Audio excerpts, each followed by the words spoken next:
Example 5. Find the multiplicative inverse of 2 minus 3i. சரி, இதை இசட்னு எடுத்துப்போமா? 2 minus 3i. Multiplicative inverse என்ன? 1 by z. அதுதான் inverse of z. சரியா? இது என்னது? Inverse of z. 1 by zன்னு போடலாம். இல்லை அப்படின்னா inverse of z ஃபார்முலா என்ன? z power minus 1. இதை எப்படி எழுதுவீங்க? z power minus 1 தானே எழுதுவோம். அதுக்குள்ள ஃபார்முலா என்ன? conjugate of z divided by mod z squared. இது தனித்தனியாக கண்டுபிடிச்சி சப்ஸ்டியூட் பண்ணாலும் ஒன்று தான். 1 by z போட்டு ரேஷனலைஸ் பண்ணாலும் ஒன்று தான். ஸோ ஃபஸ்ட்டு 1 by z போட்டு ரேஷனலைஸ் பண்ணி காட்டுறேன். So 1 by zனா 1 divided by 2 minus 3i. இப்போது ரேஷனலைஸ் அப்படின்னா இந்த மைனஸ், இங்கே மைனஸ் இருக்கிற டேர்மை ப்ளஸ்ஸாக மாற்றி மல்டிப்ளை அண்ட் டிவைடட் பை 2 + 3iன்னு போடுறோம். அப்போ இங்கே கீழே என்ன ஆகிடும்? a minus b a plus bன்னு இருக்கிறனால a square minus b squared formula படி எக்ஸ்பேண்ட் பண்ணும். So 3i the whole squared. மேலே 2 + 3i அப்படியே இருக்கும். இது என்ன வேல்யூ?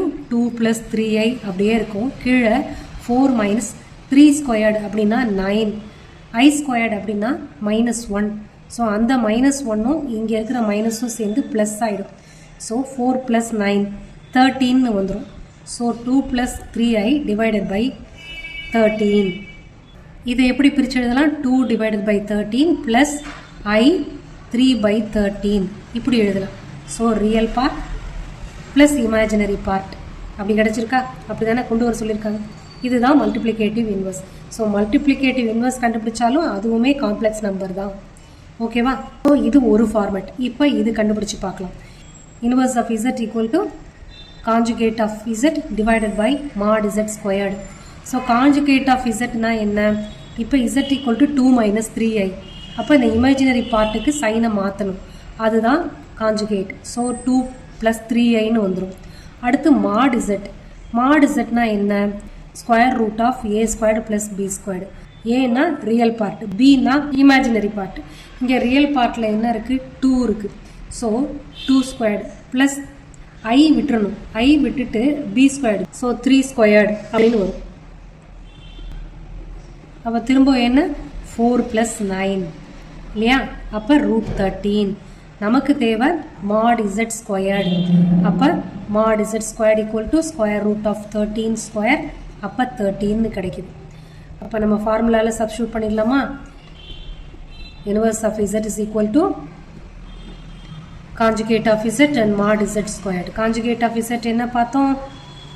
இந்த இருக்கு 2 + 3i by 13 பிரிச்சா 2/13 ப்ளஸ் i இன்ட்டு 3/13. ஸோ இதே ஆன்சர் தானே இங்கேயும் வந்திருக்கு. ஸோ நீங்கள் என்ன பண்ணலாம்? டைரெக்டாக 1 by zன்னு போட்டு ரேஷனலைஸ் பண்ணியும் கொண்டுட்டு வரலாம். ஆர் அதர்வைஸ் இந்த ஃபார்முலாவில் சப்ஸ்டியூட் பண்ணி கொண்டு வந்துடலாம். காஞ்சுகேட்னா என்னன்னு தெரியணும், mod zனா என்னன்னு தெரியணும். அது ரெண்டும் கண்டுபிடிக்க தெரிஞ்சு இதில் சப்ஸ்டியூட் பண்ணி கண்டுபிடிச்சி இதில் சப்ஸ்டியூட் பண்ணணும். அவ்வளோதான் ஆன்சர். அப்படி தான் கண்டுபிடிக்கணும்.